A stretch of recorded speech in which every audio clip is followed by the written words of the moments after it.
I want to talk to you about something I heard at the ISNA convention that struck a chord with me. And I thought it was very powerful. It was presented by Professor Ingrid Mattson.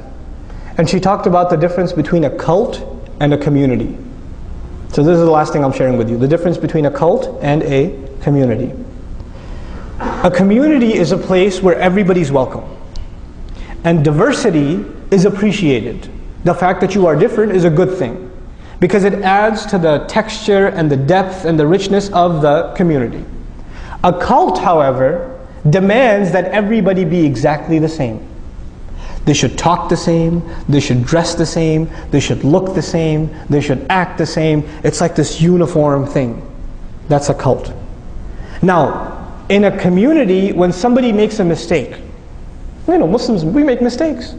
Somebody falls into sin. Somebody veers off the path. What a community does is it nurtures them and says, look, we all make mistakes, let me help you. And they can bring you back. And they can support you until you're back on your feet again. In other words, the community travels together, and when somebody trips and falls, there are others who can pick you up and take you along. In a cult, when somebody makes a mistake, they're kicked out. There's no tolerance. You got out of line, you're done. You're finished. In a community, you have this idea that when you want to engage and help people understand themselves better by open conversation. You want to be able to ask questions without being afraid of criticism. So for example, one of you has the right to ask me a question that other people might look at them, how could you ask that question? How dare you say that? No, actually you can ask a question. You shouldn't be afraid to ask questions and to get clarifications, because a community supports the idea of open communication.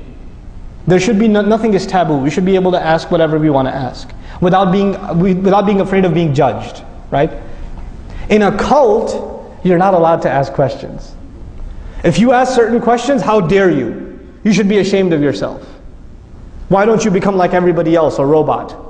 Right? So this idea of keeping uniformity. And finally, in a community, you have the urge to want to not only understand ourselves, but to understand our neighbors.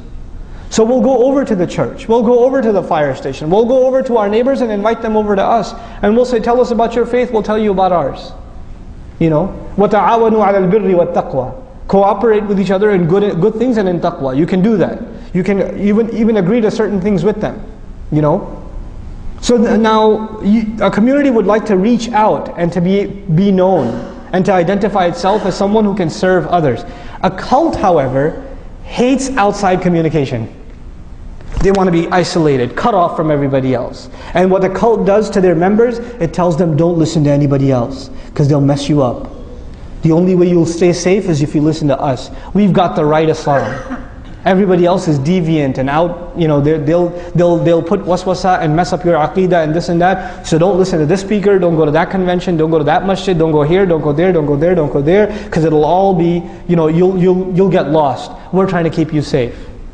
Right? So the cult tries to keep its members bubbled and outside the rest.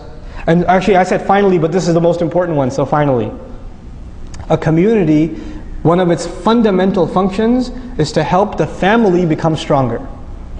So in a community, it trains you to become a better father, a better husband, a better wife, a better son, a better daughter, a better neighbor. It makes you develop better relationships.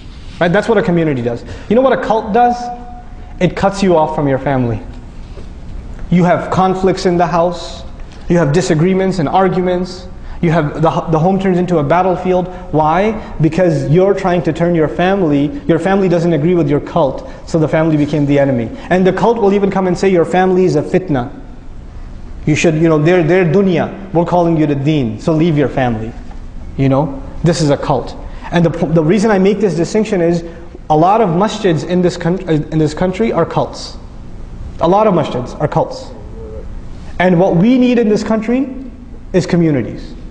We desperately need communities. We need to understand this difference, and we need to help our masjids come out of a cult and eventually become a community. And sometimes we're in between. We're kind of in between somewhere. And we're hoping that all of our masajid, inshallah ta'ala, are healthy, functioning communities. And they don't end up becoming cults. There's a very important distinction to make and an opportunity for us to move forward.